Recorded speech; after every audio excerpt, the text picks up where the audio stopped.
شیطان کہتا ہے کہ میں نے امت محمدیہ صلی اللہ علیہ وسلم کو گناہ پر لگایا تو گویا میں نے گناہ کروا کے ان کو ہلاک کر دیا، اور انہوں نے آگے سے استغفار کر کے توبہ کر کے مجھے ہلاک کر دیا۔ گویا کیا مطلب؟ میں نے محنت کی، گناہ کروایا، انہوں نے آگے سے توبہ کی محنت کر کے وہ گناہ صاف کروا لیا۔ جب میری یہ کاروائی کامیاب نہ ہوئی، کارگر نہ ہوئی، تو پھر میں نے ان کو بدعات پہ لگا دیا، دین میں اضافے پہ لگا دیا، نئی نئی چیزوں پہ داخل کروا دیا، تو گویا اب میں کامیاب ہو چکا ہوں۔ کیا مطلب؟ بھائی گناہ کو تو ہر کوئی گناہ سمجھتا ہے، چھوڑ بھی دیتا ہے، ٹھیک ہے، لیکن بدعت کو بدعتی گناہ نہیں نیکی سمجھتا ہے اور اسے چھوڑتا کبھی نہیں۔ اسی وجہ سے کہتے ہیں کہ بدعتی کو کبھی بھی توبہ کی توفیق نہیں ملتی۔ کیوں؟ اس لیے کہ وہ بدعت کو کیا کر رہا ہے؟ بدعت کو نیکی سمجھ کر رہا ہے، نیکی سے کوئی توبہ نہیں کرتا۔ میرے بھائی دوستو، پیارے نبی صلی اللہ علیہ وسلم کی تعلیمات کی روشنی میں آئیے۔ پیارے نبی نے فرمایا ایاکم ومحدثات الامور، کہ لوگوں نئی چیزیں پیدا کرنے سے بچنا دین کے اندر۔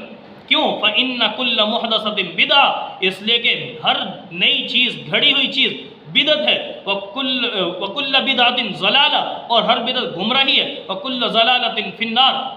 کیا فرمایا کہ میرے محبوب نے، اور ہر گمراہی تمہیں جہنم میں لے جائے گی۔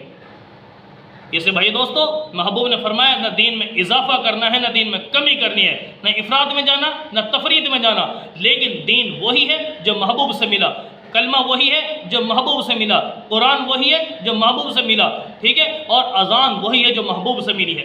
اس سے میرے بھائی دوستو، نہ نماز میں اضافہ، نہ اذان میں اضافہ، نہ قرآن میں اضافہ، نہ نبی کے انداز میں اضافہ، نہ نبی کے اخلاق میں، صفات میں، کسی چیز میں کوئی اضافہ کرنے کی ضرورت نہیں ہے۔ خدا را اپنی بقا کو سامنے رکھتے ہوئے، اپنے محبوب کی اطاعت کرتے ہوئے اپنے رب کی بندگی کے اندر کامیاب ہو کر چلے جائیے، لیکن دین کو اضافے کے ساتھ نہ بدلیے، امت کو گمراہی کے دلدل میں نہ پھنسائیے، خود بھی ہدایت حاصل کر لیجئے، ورنہ آج امت کو پھنسا رہے، کل کو یہی علماء جو حق بیان نہیں کرتے، سیدھی بات نہیں بتاتے، کل قیامت کے دن پیارے محبوب نے فرمایا الجم بلجام من نار، ایسے لوگوں کے منہ میں آگ کی لگام ڈالی جائے گی۔ میرے مسلمان، جب تو نے قرآن پڑھا، تو نے حدیث پڑھی، تو تجھے بات سمجھ میں آئی، تو کیوں اپنے پیٹ کی وجہ سے، پیٹ کو بھرنے کے لیے، اس کے لالچ میں اپنے نبی کے دین کو بگاڑ رہا ہے؟ گویا اس کے حلیے کو نہ بگاڑیے۔